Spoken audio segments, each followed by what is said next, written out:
What if your kidneys were already damaged and you had no idea? 1 in 5 adults with high blood pressure does, and most feel completely fine while silent pressure narrows kidney vessels and traps toxins. Welcome to Dr. Mercola's Cellular Wisdom. Stay informed with quick, easy-to-listen summaries of our latest articles, perfect for when you're on the go. No reading required. Subscribe for free at mercola.com for the latest health insights. Hello, and welcome to Dr. Mercola's Cellular Wisdom. I'm Ethan Foster, and today we're going straight at the connection between high blood pressure and chronic kidney disease, how the damage builds with no warning, and the simple daily habits that help you lower pressure and protect filtration before symptoms appear. I'm Alara Sky. If you've been told your blood pressure is a little high, this matters. High pressure gradually narrows and hardens the tiny vessels that filter waste in your kidneys. As those vessels stiffen, filtration slows, waste builds up, and fluid retention pushes your pressure even higher. You don't feel this early on. By the time swelling, fatigue, or urination changes show up, damage is often advanced. High blood pressure is a public health crisis hiding in plain sight. Nearly half of U.S. adults live with it, and about 1 in 5 already has some level of kidney disease.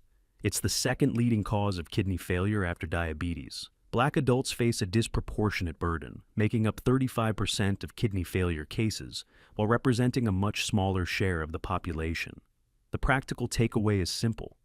You lower risk by managing pressure early and checking kidney function on a routine schedule. Screening is straightforward. Ask for 2 tests, an estimated glomerular filtration rate to see how well you're clearing waste, and a urine albumin test to detect protein leakage, an early red flag. These tests are non-invasive, inexpensive, and crucial if you're over 60 or already living with hypertension. Too many people are treated for blood pressure as a heart issue, while the kidneys go unchecked, and that misses the window for prevention. Data from national surveys underscore the gap. Older adults with high blood pressure are about 3 times more likely to develop chronic kidney disease, even after accounting for income, background, diabetes, or medication use. That isn't a trivia point. It's a call to build kidney screening into blood pressure visits. If you're in your 50s or 60s, put these tests on your calendar now, not after symptoms appear. Aging itself isn't the automatic culprit. Research shows up to a third of older adults maintain normal kidney function into later life when chronic conditions like hypertension aren't present. The problem escalates when age and high pressure meet. Elevated pressure physically remodels the filtration system, stiffening and scarring vessels over time. Catch it early and you create room to stabilize function rather than chase decline. Preventive habits make a measurable difference. Regular movement supports healthy blood flow and pressure control. Careful medication review helps you avoid drug-related kidney stress. Most importantly, you anchor daily choices to lower pressure in a sustainable way. This is where 5 specific steps guide your next moves. Start with your sodium to potassium ratio. The problem isn't salt alone, it's ultra-processed food. Most sodium comes from boxes, cans, deli meat, and fast food stripped of potassium. Shift toward whole, unprocessed foods so you naturally take in more potassium and less sodium. Ripe fruit, root vegetables, and well-cooked leafy greens help you relax vessels and lower pressure. Skip the low-salt dogma that drives your system into stress. Cutting salt too aggressively can raise insulin, worsen cholesterol ratios, and make pressure harder to control. Use a small amount of high-quality mineral salt on meals you cook from scratch while you phase out ultra-processed items. You're aiming for balance, not deprivation. Train your nervous system to stand down with simple breathing. Try box breathing. Inhale for 4 seconds, hold for 4, exhale for 4, hold for 4. 10 minutes a day teaches your physiology to stop overreacting to stress signals that tighten blood vessels. It's accessible, repeatable, and compounds over time. Optimize vitamin D.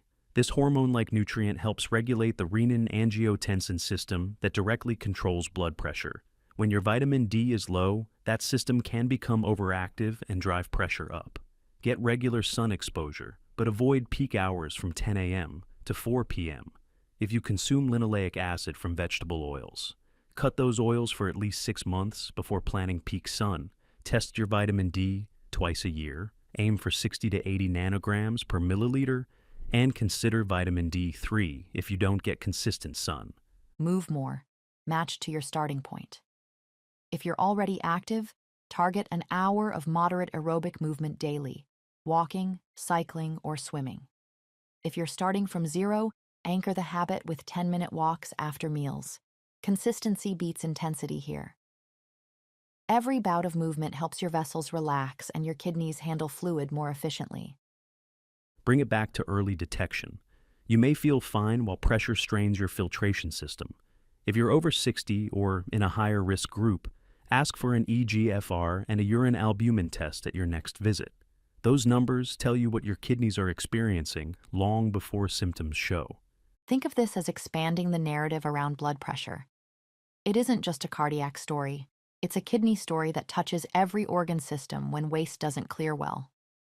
When you improve your sodium to potassium balance, breathe to quiet stress responses, optimize vitamin D, and move daily, you lower pressure at the root and protect filtration for the long term.